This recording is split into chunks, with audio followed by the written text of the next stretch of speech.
DiD Studios.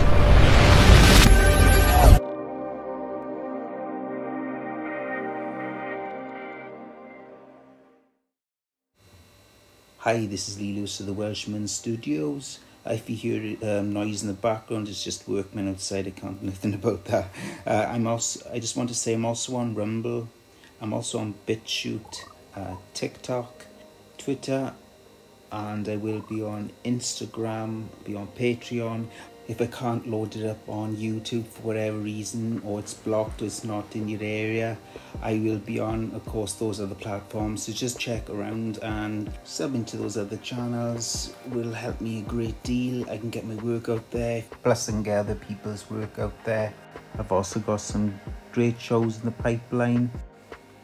But let's not delay. Let's get on our way and see this fascinating interview. So here he is, the late Russ Dizdar and End Time Productions.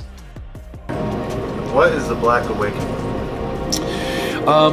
It's related to the Red Horse prophecy in Revelation. It's related to 2 Thessalonians 2, when it says about the day of the Lord, the parousia. That day will not occur until the apocalypse of the Antichrist and the apostasia, the word rebellion or revolt. That's all really defined in the prophecy of the red horse. But here's where the term came from and why I used it purposely. When I started dealing with ritually abused individuals, then we dealt with military-oriented, highly trained, programmed shooters and assassins inside of them. When we began to deal with them, I dealt with someone from Fort Bragg for quite a while and a few others. We were sitting in a lake, Conneaut Lake. They reached over and ripped open my shirt to see if I was wired, if I was wiring and recording them. And they were the most sophisticated satanic warrior type person. They knew 5-6 languages. They knew the ancient twilight languages. They knew how to conjure. They knew how to use Belteshazzar, Okwam, all these old Pictish languages of the Druids to summon.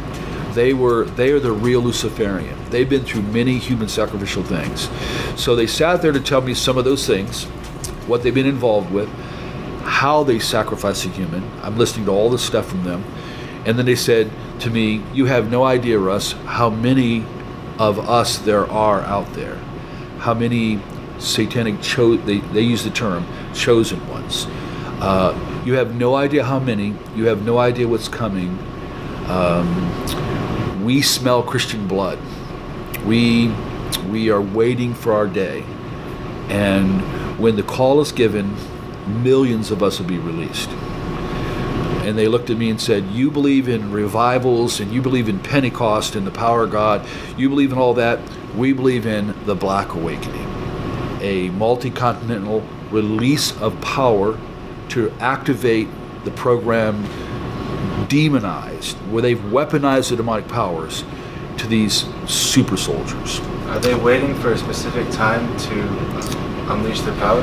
Yeah, they are, because they have to do it at the moment the Antichrist is, like you read in 2 Thessalonians 2, that it's caught the echo, the restrainer is holding back the apocalypse of the Antichrist, the unveiling in his movement. So right now he's held restrained. Soon as he who restrains is removed, soon as that occurs, we have White Horse, the release of the Antichrist. Instantly, we have the release of the red. It says the whole earth. Arene, peace is taken from the whole earth, and all of a sudden, it doesn't give the details, but all of a sudden, on a global scale, people are released to begin to, and the Greek word is svadzo, slaughter, begin to slaughter people. It's used of animal ritual butchery to begin to slaughter individuals. That's exactly how they defined it to me back in the 90s. And we've heard this again and again and again. So that scenario fits the Masonic version of Chaos Before a New Order. It fits Father Meradon from the Cathedral of the Black Goat, his book, The Devil's Bible. It fits that scenario too. So some of the oldest, darkest occultists, the idea of chaos first, a collapsing of everything so that a new order can rise, that's all by design.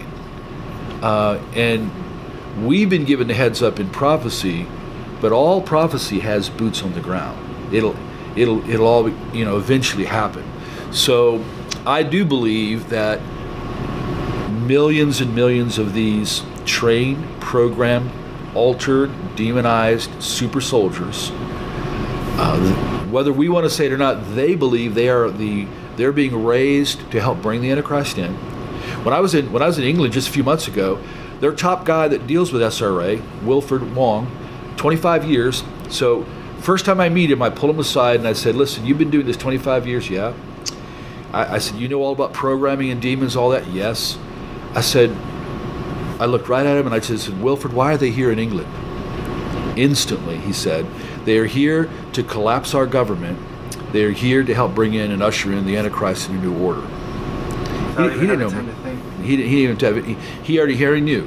That's true in Germany when we were in Germany, when we went to Wedelsberg Castle. That's true in Poland when we went there. That's true in Switzerland. It's true in Canada. So when we talk about our research in 38 years worldwide, there may be well over 100 million generations of them. And if even half, or even if 10% were intact, like say the United States, remember the shooter in Vegas? Look what he did.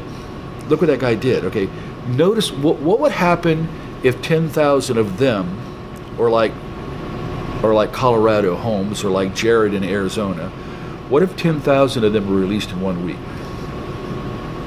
That's their plot plan, and biblical prophecies ahead of that to say here is what is going to happen, and from that a global monetary collapse, and from that's all that chaos is coming.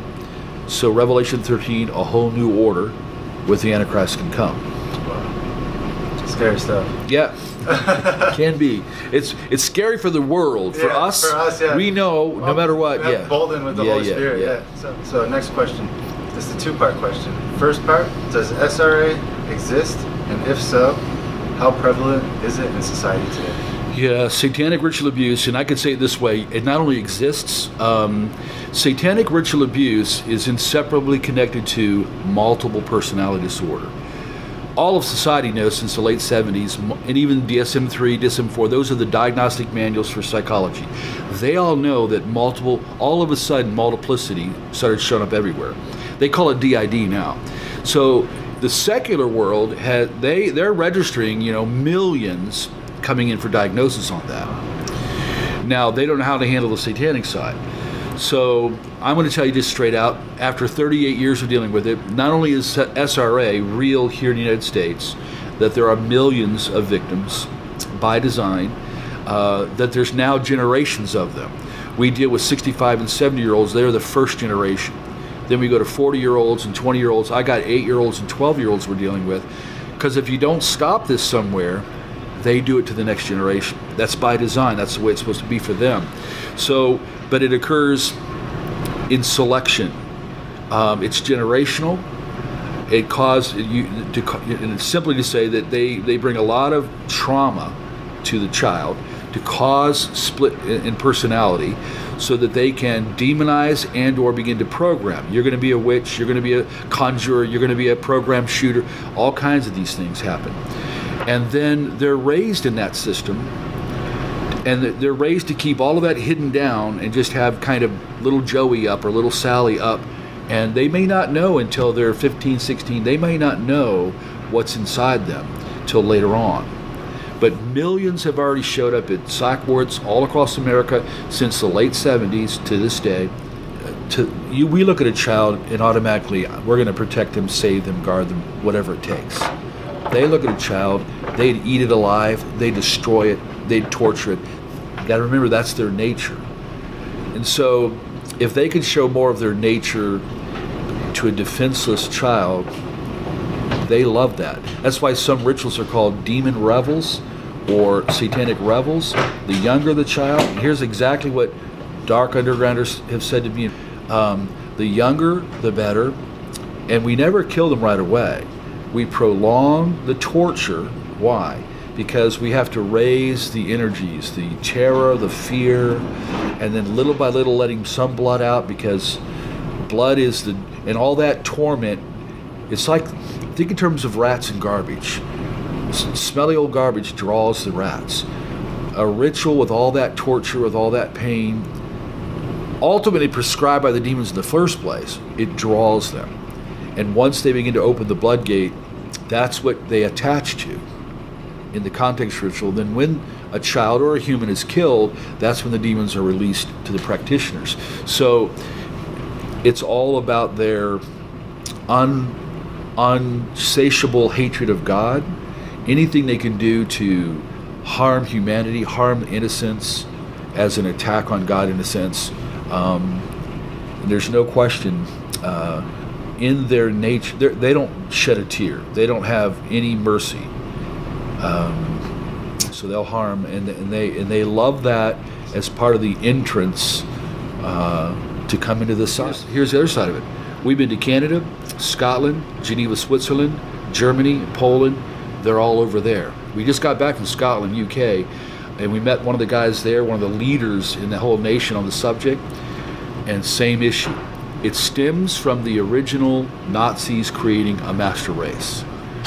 Wherever the Nazis went in the early 50s, rat lines all around the planet, wherever you see them going to escape, then you see the rise of SRA. So we need to rename this. SRA that's the tools to hammer this in and to augment these people and to bring the demonization and to create them. But really it is part of the master race development that started back in the late 30s.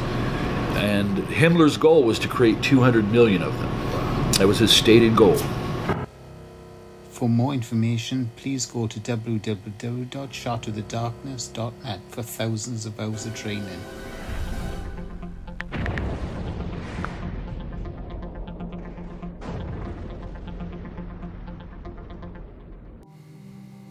That's www.shotofthedarkness.net. Also check out extremerealitycheck.com. She's got loads of exhaustive, well-researched videos over there on multiple platforms, so that's extremerealitycheck.com. Thank you very much for your kind attention. Until next time, this is Lee Lewis of the Welshman Studios.